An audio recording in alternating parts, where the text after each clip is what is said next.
કેમ છો?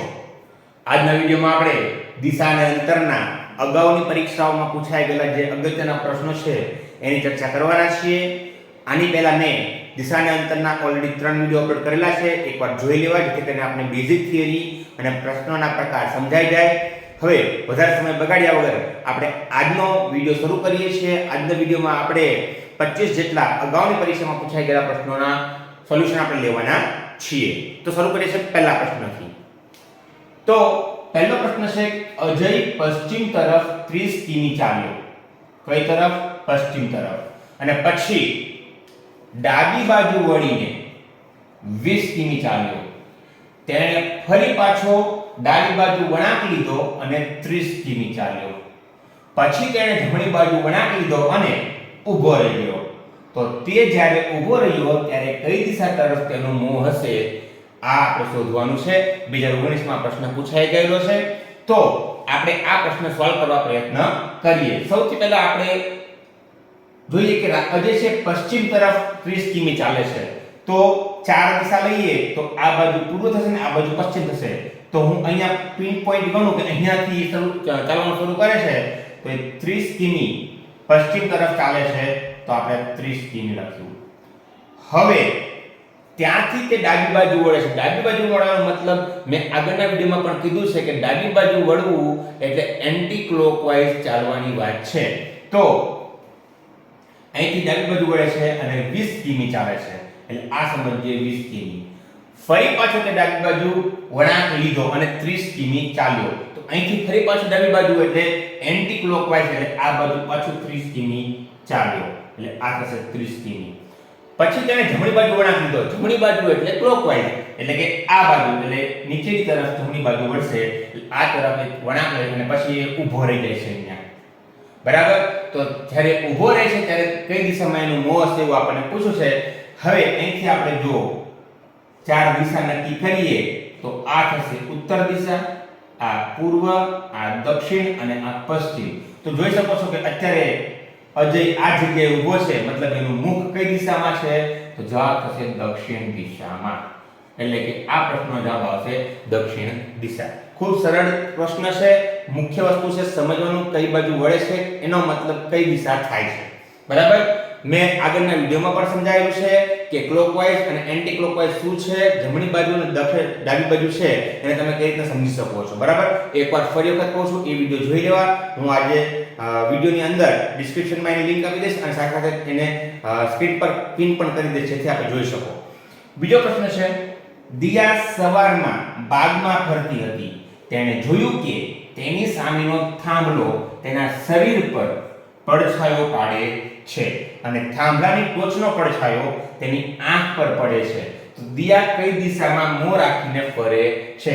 ધારો કે આપણે દિયા સમજી લઈએ તો થાંભલાનો પડછાયો એના ઉપર પડે છે એટલે થાંભલો આ બાજુ હોવો જોઈએ.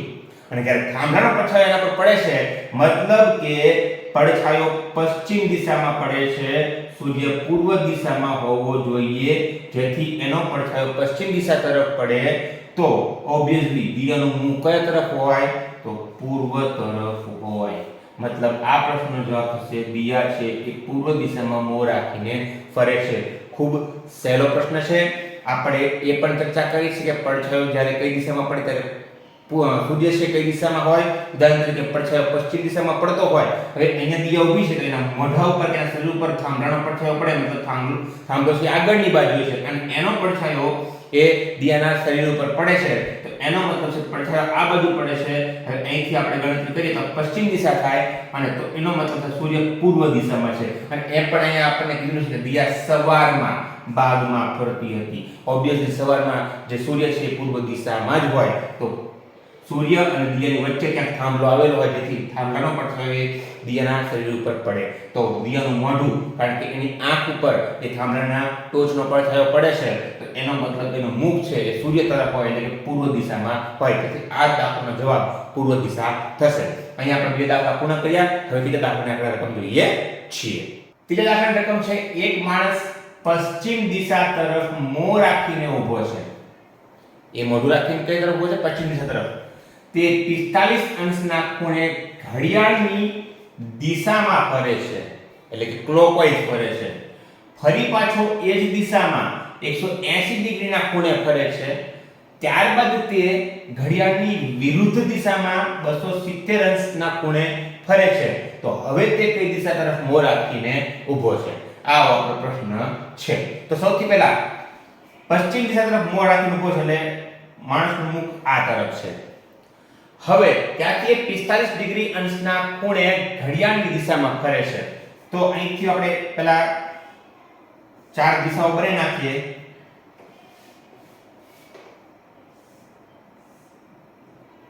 અહીંથી 45 ડિગ્રી એટલે આટલું થશે. આ બાજુ એનું મુખ થશે. આ પશ્ચિમ દિશા છે એ તરફ મુખ રાખીને ઊભો છે.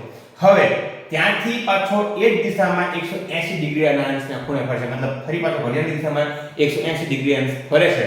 આનું ઓપોઝિટ 180 ડિગ્રી થાય એટલે કે એનું મુખ આ બાજુ થશે. હવે શું કહે છે? ત્યારબાદ તે ઘડિયાળની વિરુદ્ધ દિશામાં હવે એન્ટી ક્લોકવાઇઝ ફરશે. કેટલા ડિગ્રી? 270 ડિગ્રી.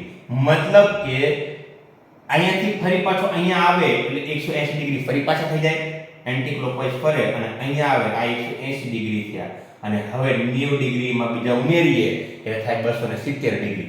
તો અહીંથી અહીંયા 90 નો ખૂણો ક્યારે બને? આ આટલું કરીએ ત્યારે 90 નો ખૂણો બને. મતલબ આ દિશામાં એનું મુખ હશે. આશા રાખું તમને સમજાણું હશે. ફરી એકવાર આપણે ચર્ચા કરશું. તો ખરેખર એ કઈ દિશા તરફ મોં રાખીને ઊભો હશે? તો સાઉથ એટલે કે દક્ષિણ અને પશ્ચિમ, દક્ષિણ પશ્ચિમ દિશામાં એનું મુખ હશે. દક્ષિણ પશ્ચિમ એનો જવાબ આવશે. ફરીવાર પ્રશ્ન સમજીએ કે એક માણસ પશ્ચિમ દિશા તરફ મોં રાખીને ઊભો છે. આ વ્યક્તિ છે એ પશ્ચિમ તરફ મોં રાખીને ઊભો છે. ત્યાંથી તે 45 અંશના ખૂણે ઘડિયાળની દિશામાં ફરે છે. ઘડિયાળની દિશા એટલે ક્લોકવાઇઝ. તો અહીંથી 45 ડિગ્રી એટલે આટલું થશે 45 ડિગ્રી એટલે એનું મુખ આ તરફ આવશે. ફરી પાછો એ જ દિશામાં 180 ડિગ્રીના અંશનો ખૂણો ફરે છે. અહીંથી આ બાજુ એક્ઝેક્ટ એનું ઓપોઝિટ વિરુદ્ધ દિશામાં થશે એ 180 ડિગ્રી થશે એટલે એનો મુખ છે આ બાજુ આવશે. ત્યારબાદ તે ઘડિયાળની વિરુદ્ધ દિશામાં એટલે અહીંથી હવે એન્ટી ક્લોકવાઇઝ ફરશે અને કેટલું ફરશે? 270 ડિગ્રી અંશનો ખૂણો ફરે છે. તો અહીંયાથી ફરી પાછો અહીંયા વ્યક્તિ આવી જાય ત્યારે 180 અંશ થશે એનું એ જ પાછું અને પ્લસ બીજા ઉપર 90 અંશ બીજું ફરે ત્યારે 270 અંશ થાય. તો અહીંથી 45 આટલું 45 બીજું આટલું એટલે 90 અંશનો ખૂણો બને ત્યારે વ્યક્તિનું મુખ છે એ આ તરફ હોય. એટલે ફાઇનલી આપણે પૂછેલું છે કે હવે તે કઈ દિશા તરફ મોં રાખીને ઊભો છે? તો દક્ષિણ પશ્ચિમ જવાબ થશે અથવા સાઉથ વેસ્ટ પણ જવાબ હોઈ શકે. બરાબર? તો આ પ્રમાણે આ પ્રશ્ન સોલ્વ થાય છે. ત્યાર પછી ચોથો પ્રશ્ન છે સવારે સૂર્યોદય પછી પલક ફરવા નીકળી. તેનો ભાઈ જતીન તેની વિરોધી દિશામાંથી આવી રહ્યો હતો. જતીને જોયું કે પલકનો પડછાયો બરોબર પલકની જમણી બાજુ પડી રહ્યો છે. તો જતીન કઈ દિશામાંથી આવી રહ્યો હતો? અહીંયા આપણે સ્પષ્ટ કીધું છે સૂર્યોદય પછી મતલબ સવારનો સમય છે. તો સવારના સમયમાં સૂર્ય છે હંમેશા પૂર્વ દિશા તરફ હોય અને પૂર્વ દિશા તરફ હોય તો બે વ્યક્તિ જે છે એ સામસામેની બાજુએથી આવી રહી છે અને જમણી બાજુ પડછાયો ક્યારે પડે? તો જ્યારે વ્યક્તિ ચાલનારી જે વ્યક્તિ છે એટલે કે પલક જે છે એનું મુખ દક્ષિણ તરફ હોય ઉત્તર દિશા તરફથી આવી રહી હોય એટલે આ બાજુથી આવી રહી હોય ત્યારે એનો પડછાયો એની જમણી તરફ એટલે આ બાજુએ એનો પડછાયો પડે તો એનો ભાઈ જે જતીન છે એની વિરોધી દિશામાંથી આવી રહ્યો હોય મતલબ એ ક્યાંથી આવી રહ્યો હોય? દક્ષિણ દિશા તરફથી આવી રહ્યો હોય તો જ એને એવું લાગે કે જે પલક છે પલક એનો પડછાયો જતીન જમણી બાજુ આવશે એની વિરુદ્ધ જમણી બાજુ આ પલકની થાય એટલે આ બાજુ પડછાયો પડી રહ્યો છે એને દેખાય કારણ કે સૂર્યના કિરણો આ તરફથી આવશે. તો અહીંયા જવાબ થશે જતીન છે એ દક્ષિણ દિશા તરફથી આવી રહ્યો હશે. ફરી એકવાર સમજીએ સૂર્યોદયનો સમય છે. સૂર્યોદય પછી એટલે કે સવારનો સમય છે ત્યારે સૂર્ય ઓલરેડી પૂર્વ દિશામાં હોય અને પૂર્વ દિશામાંથી એના કિરણો પશ્ચિમ તરફ જાય ત્યારે મતલબ કે પડછાયો પશ્ચિમ તરફ પડતો હોય. હવે પશ્ચિમ તરફ પડતો પડછાયો ખરેખર જમણી બાજુ ક્યારે બને? તો વ્યક્તિ છે ઉત્તર દિશા તરફથી આવતી હોય દક્ષિણ તરફ એનું મુખ હોય ત્યારે પડછાયો છે જમણી બાજુએ પડતો હોય અને કોઈ વ્યક્તિ એના વિરુદ્ધ બાજુએથી આવતો હોય તો એ કઈ દિશામાં આવતો હોય? ઓબ્વિયસલી દક્ષિણ દિશા તરફથી આવતો હોય, એટલે કે જતીન જે છે દક્ષિણ દિશા તરફથી આવતો હશે. તો આ પ્રશ્ન સોલ્વ આવી રીતે થાય છે. હવે આપણે પ્રશ્ન નંબર 5 જોઈએ. પાંચમો પ્રશ્ન છે, ભારતી પોતાના પ્રારંભિક સ્થાનથી ઉત્તર દિશામાં 20 મીટર જાય છે. ત્યાંથી 30 મીટર પૂર્વમાં જઈને પાછી ફરીને 10 મીટર દક્ષિણમાં જાય છે. ત્યાંથી ફરી 40 મીટર પશ્ચિમમાં જાય છે. તો તે હવે પ્રારંભિક સ્થાનથી કઈ દિશામાં હશે? જો અહીંયા થોડુંક સમજજો. અહીંયા આપણને કઈ દિશામાં હશે એવું નથી પૂછ્યું, પ્રારંભિક સ્થાનથી કઈ દિશામાં હશે, જવાબ બદલાઈ જાય. આપણે પ્રશ્ન સોલ્વ કરીએ તો ભારતી છે પોતાના પ્રારંભિક સ્થાનથી ઉત્તર દિશામાં 20 મીટર જાય. ધારો કે આપણે એનું સ્થાન અહીંયા માનીએ તો અહીંથી એ ઉત્તર તરફ જાય છે 20 મીટર. ત્યાંથી 30 મીટર પૂર્વમાં જાય છે.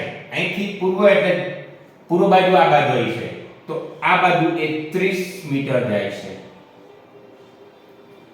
ત્યાર ફરીને પાછી વળી અને 10 મીટર દક્ષિણમાં, એટલે અહીંથી 10 મીટર એ દક્ષિણમાં આવે છે, નીચેની બાજુ દક્ષિણ થશે. અને ત્યાંથી ફરી પાછી 40 મીટર પશ્ચિમમાં જાય છે. ઓલરેડી આ 30 છે તો આપણે એનાથી 10 વધુ પડે, આ 40 મીટર થશે. અને એ ક્યાં જાય છે? પશ્ચિમમાં જાય છે. તો તે પ્રારંભિક સ્થાનથી કઈ દિશામાં હશે? એનું પ્રારંભિક સ્થાન આ ગણીએ તો અહીંથી આ દિશા નક્કી થશે. સમજો, આ 4 દિશા અને એના પ્રારંભિક સ્થાનથી એ અત્યારે અહીંયા છે. તો આ દિશા કઈ થઈ? તો ઈશાન, અગ્નિ, નૈઋત્ય અને વાયવ્ય. જો આપણને ખૂણો કીધો હોય તો વાયવ્ય આવે, અને દિશા કીધી છે એટલે આ ઉત્તર દિશા, આ દક્ષિણ દિશા, આ પૂર્વ દિશા અને આ પશ્ચિમ દિશા. ઉત્તર અને આ પશ્ચિમ દિશા, ઉત્તર અને પશ્ચિમની વચમાં, એટલે ઉત્તર પશ્ચિમ જવાબ થશે. તો ભારતી જે છે એ અત્યારે એના પ્રારંભિક સ્થાનથી ક્યાં છે? તો ઉત્તર પશ્ચિમમાં હશે. આનો જવાબ થશે. તમે ફિગર ડ્રો કરશો તો સરળતાથી જવાબ તમને આવડશે, અને ફિગર ડ્રો કરીને જ દિશાની અંતરના દાખલા ઈઝીલી સોલ્વ થતા હોય છે. ત્યાર પછી છઠ્ઠો પ્રશ્ન જોઈએ કે ચંદન પૂર્વ તરફ ચાલવાનું શરૂ કરે છે. થોડી વાર ચાલ્યા પછી તે ચાલવાની દિશાના 135 ડિગ્રી જમણી તરફ ફરી ચાલે છે. તો તે કઈ દિશામાં ચાલે છે? તો ચંદન છે, ધારો કે ચંદન છે એ ચાલવાનું શરૂ કરે છે કઈ તરફ? પૂર્વ તરફ. અને ત્યાંથી 135 ડિગ્રી, હવે સમજીએ અહીંયા છે અને અહીંથી 135 ડિગ્રી એ ફરવું હોય તો આ 90 ડિગ્રી અને 45 બીજા ડિગ્રી, એટલે આ 45. તો 90 પ્લસ આ 45 થશે 135 ડિગ્રી. એટલે એ અહીંયાથી અહીંયા આવે એટલે આ તરફ એનો મુખ હશે, એટલે આ તરફ ચાલતો હશે. તો આ કઈ દિશા થઈ અથવા કયો ખૂણો થયો? તો ઈશાન, અગ્નિ અને નૈઋત્ય. આ થશે નૈઋત્ય. નૈઋત્ય દિશામાં એ ચાલતો હશે. અને જો આપણને ઓપ્શનમાં બીજી દિશાઓ આપી હોય તો આ દક્ષિણ દિશા છે અને આ પશ્ચિમ દિશા છે, તો જવાબ થશે દક્ષિણ પશ્ચિમમાં એ ચાલતો હશે. તો આવી રીતના સરળતાથી આ દાખલો સોલ્વ કરી શકાય છે. ફિગર ડ્રો કરીને દિશા અને અંતરના દાખલાઓ સોલ્વ થાય, ઈઝીલી થાય અને આવડે એવું ચેપ્ટર છે, રોકડા માર્ક મળે એવું છે. આશા રાખું છું કે અત્યાર સુધી જેટલા પણ દાખલા મેં ચલાવ્યા છે, પ્રશ્નો લીધા છે, આપણે સમજાણા હશે. અગાઉની પરીક્ષામાં પૂછાઈ ગયેલા જ પ્રશ્નો છે. ખરેખર જો આપને કંઈક વેલ્યુ મળતી હોય તો વિડિયોને એક લાઈક કરવા વિનંતી છે, જેથી અમને પ્રોત્સાહન મળે આપના માટે સારા સારું કન્ટેન્ટ પૂરું પાડવા માટે. હવે જોઈએ આપણે દાખલા નંબર 7. પ્રશ્ન નંબર 7 છે, એક ઘડિયાળમાં 4:30 વાગ્યા છે, 4:30 થયા છે. જો મિનિટ કાંટો પૂર્વ દિશામાં હોય તો કલાક કાંટો કઈ દિશામાં હોય? આવો આપણને પ્રશ્ન પૂછેલો છે. તો સૌથી પહેલા આપણે ઘડિયાળ દોરી નાખીએ.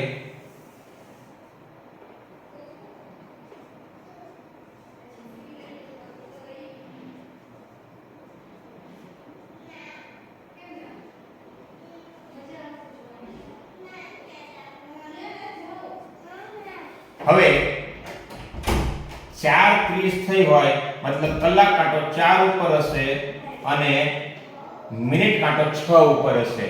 જો આ પૂર્વ દિશા હોય તેની વિરુદ્ધ દિશા થાય એટલે આ થાય પશ્ચિમ દિશા. અને પશ્ચિમ દિશાની જમણી બાજુએ ક્લોકવાઇઝ ફરવો એટલે દિશાઓ આવે તો પશ્ચિમથી ક્લોકવાઇઝ ફરીએ એટલે આ થાય ઉત્તર દિશા. અને આ થાય દક્ષિણ દિશા. હવે જો મોટો કાંટો એટલે કે મિનિટ કાંટો પૂર્વ દિશા દેખાડતો હોય તો કલાક કાંટો જે છે એ ઉત્તર અને પૂર્વની વચ્ચે એટલે કે ઉત્તર પૂર્વ દિશા દેખાડે. તો આ પ્રશ્નનો જવાબ થાય ઉત્તર પૂર્વ. ખ્યાલ આવ્યો? ફરી એકવાર, જો મિનિટ કાંટો પૂર્વ દિશા દેખાડે છે એ 6 ઉપર હોય તો એની વિરુદ્ધ સાઈડમાં 12 ઉપર પશ્ચિમ હોય અને પશ્ચિમની જમણી બાજુએ હાલો એટલે ક્લોકવાઇઝ ફરો તો ઉત્તર દિશા આવે. ઉત્તરની ક્લોકવાઇઝ પૂર્વ અને પૂર્વની ક્લોકવાઇઝ દક્ષિણ. આ વસ્તુ યાદ રાખશો તો તમને દિશાઓમાં કોઈ દિવસ તકલીફ પડશે નહીં. તો જો મિનિટ કાંટો પૂર્વ દિશામાં હોય તો કલાક કાંટો 4 ઉપર હોય એ એક્ઝેક્ટ 4 ઉપર ના હોય, 4 અને 5 ની વચમાં હોય અને ઉત્તર અને પૂર્વની વચમાં ટૂંકમાં હોય તો એ કઈ દિશા દર્શાવતું હોય તો ઉત્તર પૂર્વ દિશા દર્શાવતું હોય, જે કલાક કાંટો છે એ. ત્યારબાદ 8મો પ્રશ્ન છે, દિલીપ પૂર્વમાં 6 મીટર ગયો. કઈ દિશામાં? પૂર્વ દિશામાં. ત્યારબાદ તે દક્ષિણ દિશામાં 8 મીટર ચાલ્યો. હવે તેના ચાલવાના સ્થળથી કેટલો દૂર છે? તેના ચાલવાના સ્થળથી કેટલું દૂર છે આપણને પૂછ્યું છે. તો ધારો કે દિલીપ અહીંથી આ 6 કિલોમીટર પૂર્વમાં ગયો, સોરી 6 મીટર, અને ત્યાંથી એ 8 મીટર દક્ષિણમાં ગયો. આ દક્ષિણમાં 8 મીટર. તો એના ચાલવાના સ્થળથી અત્યારે એ કેટલો દૂર છે એ આપણે ગોતવાનું છે. જ્યારે પણ આવી આકૃતિ બને ત્યારે યાદ રાખો કે કાટકોણ ત્રિકોણની આકૃતિ બની છે એટલે અહીંયા આપણે આંખ મીચીને પાયથાગોરસના નિયમનો ઉપયોગ કરવાનો છે. તો આ બે બંને બાજુઓ થઈ અને આ કર્ણ થયો એટલે કર્ણ ગોતવાનો છે. તો સૂત્ર મુજબ એવું છે કે કર્ણનો વર્ગ બરાબર બાકીની જે બાજુઓ છે આ 6 નો વર્ગ અને આ 8 નો વર્ગ એના સરવાળા બરાબર થાય. બરાબર? તો કર્ણનો વર્ગ આપણે હાલ x ગણી લઈએ તો x નો વર્ગ 6 નો વર્ગ થશે 36 અને 8 નો થશે 64. બંને થાય નો સરવાળો થાય 100 એટલે કે x નો વર્ગ થાય 100 તો x બરાબર થાય 10 મીટર એટલે કે 100 નું વર્ગમૂળ. તો દિલીપ જે છે એ પોતાના ચાલવાના સ્થળથી અત્યારે 10 મીટર દૂર હશે. આ પ્રશ્ન આવી રીતના સોલ્વ થાય છે. પાયથાગોરસનો નિયમ લાગુ પડે. જ્યારે પણ કાટકોણ ત્રિકોણ આકૃતિ બને, આપણા ડ્રોઈંગ ની અંદર ફિગર જ્યારે તમે ડ્રો કરો ત્યારે કાટકોણ ત્રિકોણ બને ત્યારે યાદ રાખો પાયથાગોરસનો નિયમ જ આપણે ઉપયોગ કરવાનો રહેશે. તો અહીંયા દાખલા નંબર 8 પણ સોલ્વ થાય છે. હવે આપણે દાખલા નંબર 9 જોઈએ. પ્રશ્ન નંબર 9 છે, એક વ્યક્તિ પૂર્વ તરફ 7 કિમી ચાલે છે, બાદમાં પોતાની જમણી બાજુ 5 કિમી ચાલે છે, ફરી પોતાની જમણી બાજુ 7 કિમી ચાલે છે, બાદમાં પોતાની ડાબી બાજુ 2 કિમી ચાલે છે, તો તે પોતાના પ્રસ્થાન બિંદુથી કેટલો દૂર હશે? આવો આપણને પ્રશ્ન પૂછ્યો છે.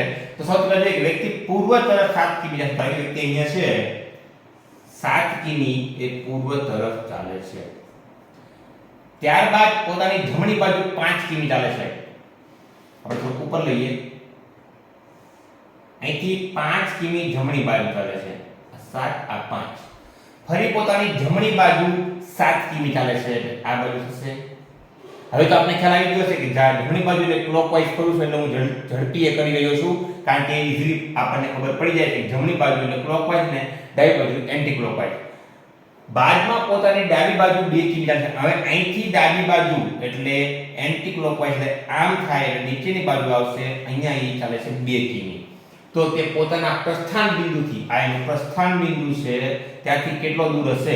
તો અહીંથી આ કેટલો દૂર છે? તો 5 કિમી આ થશે અને 2 કિમી વત્તા આ થશે એટલે 5 ને 2 ટોટલ 7 કિમી થશે. તે પોતાના પ્રસ્થાન બિંદુથી 7 કિલોમીટર દૂર હશે. તો આ રીતના આ પ્રશ્ન સોલ્વ થાય છે. દાખલા નંબર 10 છે, એક વ્યક્તિ 3 કિલોમીટર ઉત્તર દિશામાં જાય છે. 3 કિલોમીટર ઉત્તર દિશામાં, પછી ડાબી બાજુ વળીને 2 કિમી જાય છે, ફરી ડાબી બાજુ વળીને 3 કિમી જાય છે, તે પછી જમણી બાજુ વળીને સીધો ચાલે છે. તો હવે તે કઈ દિશામાં ચાલે છે આપણે નક્કી કરવાનું છે. બરાબર? તો એક વ્યક્તિ 3 કિલોમીટર ઉત્તર દિશામાં જાય છે. ધારો કે વ્યક્તિ અહીંયા છે, અહીંથી આટલું આ 3 કિમી એ ઉત્તર તરફ ચાલ્યો. પછી ડાબી બાજુ વળીને, ડાબી બાજુ એટલે એન્ટી ક્લોકવાઇઝ એટલે આ બાજુ 2 કિમી ચાલે છે, આ 2 કિમી. ફરી પાછી ડાબી બાજુ વળે છે એટલે અહીંથી પાછું ડાબી બાજુ એટલે એન્ટી ક્લોકવાઇઝ એટલે ફરી પાછું આ 3 કિમી ચાલે છે. તે પછી જમણી બાજુ વડે અહીંથી જમણી બાજુ સમજો, જમણી બાજુ એટલે આમ નહીં, ક્લોકવાઇઝ એટલે અહીંથી ક્લોકવાઇઝ થશે એટલે આ બાજુ આવશે અને એ સીધો ચાલે છે. તો તે કઈ દિશામાં ચાલે છે આપણે નક્કી કરવાનું છે. તો સમજી શકાય છે આ એનું મુખ્ય સ્થાન બિંદુ છે, પ્રસ્થાન બિંદુ છે, અને તે કઈ બાજુ થશે? તો આ થશે પશ્ચિમ બાજુ, આ ઉત્તર, આ દક્ષિણ, આ પૂર્વ અને આ પશ્ચિમ. તો એ કઈ દિશામાં આવે છે? તો પશ્ચિમ દિશામાં ચાલતો હશે. તો ખૂબ જ સરળતાથી આ પ્રશ્ન સોલ્વ થઈ શકે છે. હવે આપણે જોઈએ પ્રશ્ન નંબર 11. 11મો પ્રશ્ન છે, જો કોઈ ઘડિયાળને એવી રીતે રાખવામાં આવે છે કે જેથી 12 નો અંક પૂર્વ દિશામાં હોય તો 9 નો અંક કઈ દિશામાં આવે? તો સૌથી આપણે પહેલા ઘડિયાળ દોરીએ. 12 6 3 9 આપણે આટલી નફ છે. જો 12 નો અંક પૂર્વ દિશા દેખાડતો હોય તો એનો ઓપોઝિટ એક્સિટ શું હશે? પશ્ચિમ હશે. હવે પૂર્વની જમણી તરફ જ્યારે આપણે ચાલીએ ત્યારે આપણને શું મળશે? દક્ષિણ મળશે. દક્ષિણની જમણી તરફ પશ્ચિમ અને પશ્ચિમની જમણી તરફ આપણને મળશે આ બાજુ ઉત્તર દિશા. તો 9 નો અંક શું દેખાડશે આપણને? ઓબ્વિયસલી ઉત્તર દિશા આપણને દર્શાવશે. ખેલાઈ ગયો. 12 પૂર્વ છે એની એક્ઝેક્ટ વિરુદ્ધ 6 પશ્ચિમ છે અને પશ્ચિમની જમણી બાજુ હાલો તો ઉત્તર મળે. બરાબર, ક્લોકવાઇઝ કરીએ એટલે ઉત્તર મળે. તો 6 પછી 9 છે એ આપણને ઉત્તર દિશા દેખાડતું હોય. 12મો પ્રશ્ન છે, દીપક પૂર્વ તરફ 75 મીટર ચાલે છે, પછી ડાબી બાજુ વળીને 25 મીટર ચાલે છે, ફરી ડાબી બાજુ વળી 40 મીટર ચાલે છે અને ફરી ડાબી બાજુ વળીને 25 મીટર ચાલે છે. તો તેણે ચાલવાનું શરૂ કર્યું હતું ત્યાંથી તે કેટલે દૂર પહોંચ્યો હશે? જોઈએ તો સૌથી પહેલા દીપક જે છે અહીંયા છે, ત્યાંથી પૂર્વ તરફ 75 મીટર ચાલે છે, 75 મીટર ચાલ્યો. ત્યાંથી હવે કઈ તરફ વળે છે? ડાબી બાજુ વળે છે. ડાબી બાજુ એટલે એન્ટી ક્લોકવાઇઝ એટલે આ બાજુ 25 મીટર ચાલ્યો. ફરી ડાબી બાજુ વળ્યો એટલે આ બાજુ હલશે અને કેટલા મીટર ચાલે છે? તો 40 મીટર ચાલ્યો. ત્યાંથી પાછો ડાબી બાજુ વળે છે એટલે અહીંથી પાછો એન્ટી ક્લોકવાઇઝ થશે એટલે આ બાજુ આવશે અને પાછા 25 મીટર ચાલ્યો. તો આ એનું પ્રારંભ સ્થાન હતું, ત્યાંથી આ તેનું લેટેસ્ટ સ્થાન છે. તો આ બે વચ્ચેનું અંતર કેટલું છે? બસ એ જ આપણો જવાબ થાય છે. તો આખું 75 હતું એમાંથી આ કેટલું છે? તો 40 જેટલું છે એટલે 40 છે. તો 40 બાદ કરો તો દીપક હાલ ક્યાં હશે? તો 75 માંથી 40 બાદ કરીએ એટલે આપણને 35 જવાબ મળે. તો 35 મીટર દૂર હશે. એ પોતાના ચાલવાના શરૂ કરેલા સ્થાનથી અત્યારનું જે સ્થાન છે એ બે વચ્ચેનું અંતર 35 મીટર થશે. આટલું અંતર તે 35 મીટર દૂર હશે. આશા રાખું છું તમને દાખલા સમજાઈ ગયા હશે. વિડિયોની લેન્થ લાંબી થઈ રહી છે એટલા માટે હું અહીંયા આજે સ્ટોપ કરી રહ્યો છું. આજે આપણે 12 દાખલાઓ 12 પ્રશ્નો લીધા જે અગાઉની પરીક્ષામાં ક્યાંક ને ક્યાંક પૂછાઈ ગયા છે. આશા રાખું છું કે તમને જેટલા પણ મેં પ્રશ્નો ચલાવ્યા છે એ સારી રીતે આવડ્યા હશે, સમજાણા હશે. તેમ છતાં કોઈ ડાઉટ હોય કે ક્વેરી હોય તો કોમેન્ટમાં ક્વેરી જણાવશો જેથી કરીને આપણે ડાઉટ કે ક્વેરી સોલ્વ કરી શકાય. અને ખરેખર જો આપને વિડીયો ગમ્યો હોય, આપને કન્ટેન્ટ ગમ્યું હોય તો વિડીયોને લાઈક કરવા વિનંતી, એવા મિત્રોને શેર કરવા વિનંતી જેથી કરીને એ લોકો પણ લાભ લઈ શકે જેને એની જરૂર છે અને પોતાને કોઈ પણ પરીક્ષામાં કંઈક સારી સફળતા મેળવવી છે એને પણ જરૂરથી શેર કરજો જેથી એ લોકો પણ લાભ લઈ શકે. અને ખરેખર જો આપને વિડીયો ગમતા હોય તો વિડીયોને લાઈક કરી અને ચેનલ સબસ્ક્રાઇબ કરવાનું ભૂલશો નહીં અને બેલ આઇકન દબાવી દેવું જેથી કરીને આપણે મારા નવા વિડીયો અપડેટ્સ મળતી રહે. મળીશું નેક્સ્ટ વિડીયોમાં. આવતા વિડીયોમાં આપણે બાકી રહેલા જે 12 કે 13 પ્રશ્નો છે એની ચર્ચા કરશું અને અહીંયા આપણે દિશાના અંતર જે છે એ વિડીયો બાદ પૂર્ણ જાહેર કરશું. તેમ છતાં ફરી એકવાર ભવિષ્યમાં વિડીયો લાવશું જેમાં આપણે થોડું ઘણું રિવિઝન લઈ શકીએ. આશા રાખું છું કે આપને વિડીયો ગમ્યો હશે. મળીશું નવા વિડીયોમાં. ધન્યવાદ.